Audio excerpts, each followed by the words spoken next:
কোন দিকে দেখি ধরো। 5-এ 5 পেয়েছো? আর এটাও 5-এ 5? কই দেখি 10-এ 10। আচ্ছা ধরো, চলো বাড়ি গিয়ে দেখবো কেমন।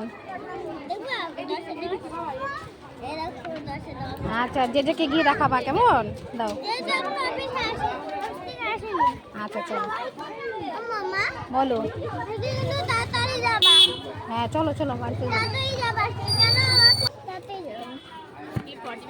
পটি পেয়েছিল, চেপে রেখেছি, আবার কিন্তু পটি পেয়ে গেলে হবে না। এই আসি রে, এ পেয়ে যাবে আবার। জল খেয়েছে না।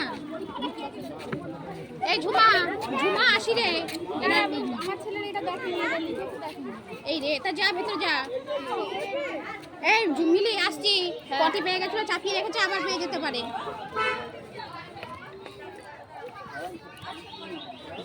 চলো চলো চলো চলো। কথা বলো না।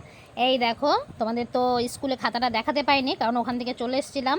তো এটা হচ্ছে ইংলিশ লেখাটা, মানে লিখেছে মোটামুটি, ওর হাতের লেখা খুব একটা পরিষ্কার না, মানে একটু নোংরা। তো যাই হোক তবুও কম বেশি লিখেছে যে বোঝা যাচ্ছে। এটা হচ্ছে বেঙ্গলি,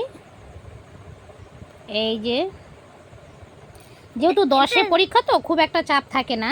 আর এটা হচ্ছে এই যে ম্যাথ 6টা কেমন করে লিখেছি দেখ, একদম বিচ্ছিরি হয়েছে।